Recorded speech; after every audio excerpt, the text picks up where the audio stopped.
Hello, this is Reverend Don Lewis coming to you from beautiful Florida. And today our question comes to us from John Simpson. And John has this question: can magic be used to enslave people? And John specifically references the ancient Egyptians and the 19th century Industrial Revolution. He also asks whether I believe that Freemasons could have passed along magical secrets for enslaving people. And he would like to know my take on the matter. And the first thing I would say is that no, I don't believe magic can be used to enslave people. I do think it can be used to influence them, but I don't think it can be used to enslave them. And if it can, I have certainly never seen it.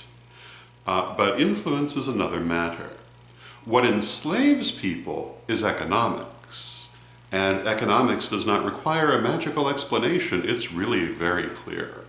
The necessity of eating, the necessity of shelter, and the limited ways in which these can be acquired are pretty clear for anyone to see.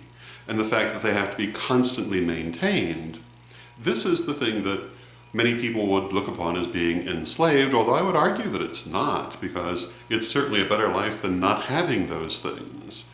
And a lot of people think they'd be better off without this institution or that institution, but I think that the reality would be very different and not at all better off. Some things we might be better off without, but the infrastructure of society, I think very few people alive today would survive very long without it, and hundreds and thousands of years ago, people didn't survive very long without it. Remember, only a little over 100 years ago, the average life expectancy was 40 in the developed world. And in a lot of ways, we do much better than that now, despite the problems we still have. So I don't think I'd use the term enslaved. The other thing, however, that does enslave people is fear. The fear of taking a chance, the fear of acquiring different skill sets, the fear of transforming their lives. It absolutely can be done. But I think very often people find the cages that they make for themselves much more secure and comforting than the more open fields that could be theirs if they would take the chance. And even people who would seem to have everything against them have shown that success can be built throughout history. One of the better examples I can think of this is Madam C.J. Walker, who was born a slave but ended up America's first self-made millionairess and was immensely influential during her lifetime. And it is quite possible, I think, even, again, with everything against you, to achieve tremendous success if you're willing to move out of those boxes that we create for ourselves. And as for people being enslaved, I think the only thing that really enslaves people is, in fact, fear. Now, having said that, can magic be used to influence people? And within the context of this question, can it be used to influence them against their own interests? And I think the answer to that is definitely yes. But it's only one of many things of which this is true.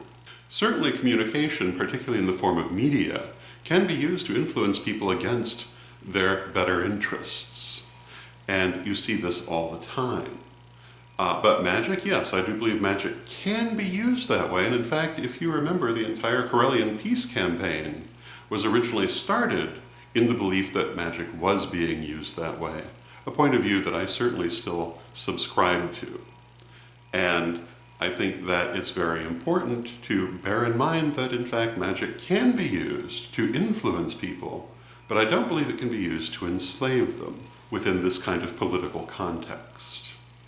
Now, as for the last part of the question, would the Freemasons have been involved in passing on magical secrets to enslave people? Well, no, I really don't think that could be the case, because if you're familiar with history, you know that particularly during the 18th and 19th century, the Freemasons were concerned with overthrowing absolutist regimes and were strong proponents of democratic regimes.